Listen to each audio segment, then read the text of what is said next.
Hi everyone, welcome and thank you for joining me. For those of you watching me for the first time, welcome to my channel.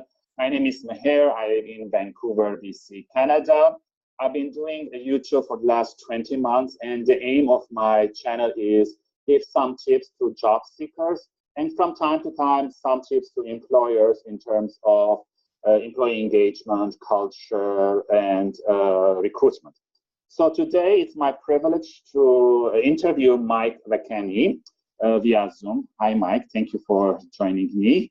So Mike is a CEO, he's an advisor, he's a leader, and I will read some of the testimonials that people told about Mike. So Fortune 500 client wrote to Mike that he's a master at helping people become their best version, and teams reaching high achievement and businesses grow through change. He listens and solves big problems.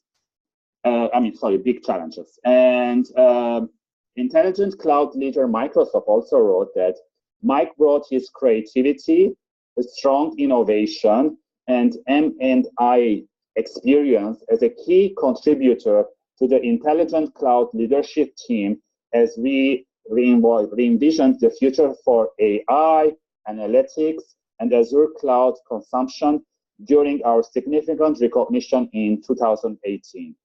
And finally, Mike's mission is simple: to help people discover their potential, embrace a growth mindset, and achieve at inspired levels.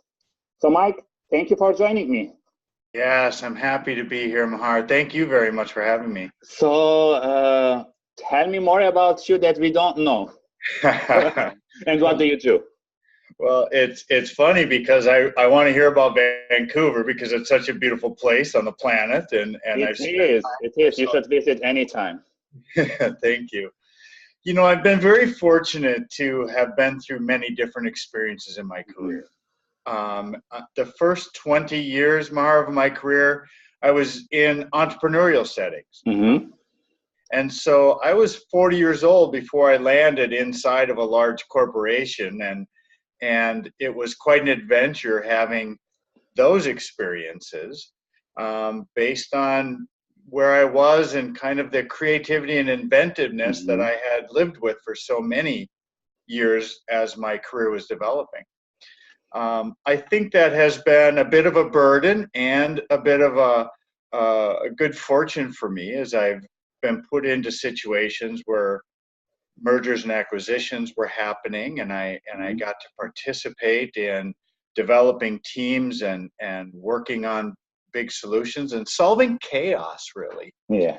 And what I learned through that time is it was really important to meet people where they are and understand how they're experiencing that journey, those changes that are happening in their lives. And by embracing that and helping them succeed through that, then they brought great success to me. And I think that's kind of the core lessons that have led to my mission now as a consultant and a coach and a change leader. And yeah,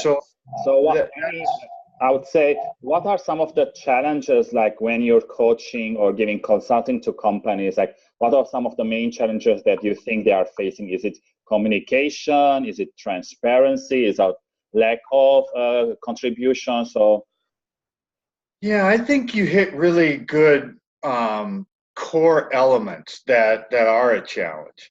How we communicate. Certainly empathy is a big part of having effective communications, and it's the ability to understand where somebody else is in their perspective and their viewpoint, and to really try to understand how to help them move forward rather than instruct them to get on board, get on the bus, move forward.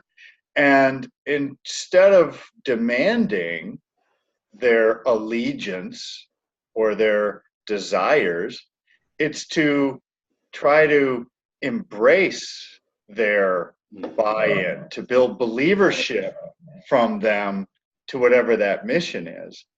And I think a big part of that challenge, Mahar, is as many of us are instructed through our careers, it's to learn how to conform to a standard and push people toward that standard.